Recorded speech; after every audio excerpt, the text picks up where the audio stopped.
The soft rustle of wind danced gently through the leaves outside the window, brushing against the glass like a whispered lullaby. Inside the modest suburban home in Tennessee, quiet had finally settled. The clock on the living room wall ticked away calmly, signaling the end of another long day. Rachel Thompson sat on the edge of her bed, the glow of the night lamp casting a soft light over the room.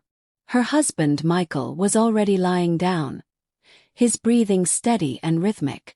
Their 3 children, Emma, Luke, and little Jonah, were tucked safely in bed, their small frames wrapped in cozy blankets. Still, Rachel's heart remained uneasy.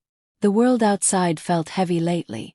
News reports were filled with stories of unrest, loss, and uncertainty. Even within the safety of her home, Rachel found herself tossing and turning each night, her mind refusing to quiet down. She worried about her children's futures, her aging parents, and whether she was doing enough as a wife and mother. As the minutes passed and the weight in her chest refused to lift, she found herself whispering, "Dear God, calm their minds tonight, please." It wasn't the first time she had prayed this prayer, but tonight, it came from a deeper place of surrender. She reached for her Bible, worn at the edges from years of late-night readings, and flipped it open. Her eyes landed on Philippians 4 verses 6 to 7. Do not be anxious about anything, but in every situation, by prayer and petition, with thanksgiving, present your requests to God. Tears welled up in her eyes. She gently closed the Bible and let out a shaky breath. Rachel stood and walked quietly down the hallway. She peeked into Emma's room first. The 13-year-old was curled up with her arms around a stuffed bear she'd had since she was 3. Rachel knelt beside the bed, resting her hand on Emma's shoulder. "Dear God," she whispered, "calm Emma's mind tonight. Take away the worries she carries in her heart. Let her rest in peace, without the pressure of school, friends, or growing up too fast. Let her dream freely and know she is loved." Next, she tiptoed into Luke's room. The 10-year-old had left his baseball glove at the foot of his bed, a clear sign of the game he'd played in the yard earlier. His brow furrowed even in sleep. Rachel sat beside him, brushing the hair off his forehead. God, help Luke rest. Ease his heart of any fears or disappointments from today. Remind him that he is strong and that his efforts are seen, even if he didn't hit a home run tonight. Calm his spirit and fill him with confidence for tomorrow. Finally, she crept into Jonah's nursery. The 4-year-old was curled up like a kitten, soft snores rising and falling. Rachel placed her hand on his back, feeling the tiny rise and fall of his breathing. God, keep Jonah safe in your arms. Let his dreams be sweet and innocent. Protect him from nightmares, from restlessness, from anything that tries to steal the peace of a child. Calm his mind, Lord, and fill his heart with joy. As she finished her quiet prayer, Rachel stood there in the doorway for a long moment, watching the steady rhythm of sleep in her children's rooms. She knew that their battles were different from hers, but just as real. Even at young ages, minds could grow heavy with questions, pressures, and fears. She didn't have all the answers, but she knew the one who did. Returning to her bedroom, she found Michael still asleep. His arm was stretched out as if reaching for her. She crawled back under the covers and let her head rest against his chest. The sound of his heartbeat brought her back to the present. Her thoughts drifted toward her neighbors. The Johnsons had been struggling financially. Mrs. Parker had just lost her husband of 45 years. The teenage boy across the street seemed to be spiraling into something dark. She couldn't help but pray for them too. God, she said softly, not just for my family but for everyone around us, calm their minds tonight. Give peace to the broken-hearted. Bring comfort to those who are grieving. Wrap your arms around the anxious and the lonely.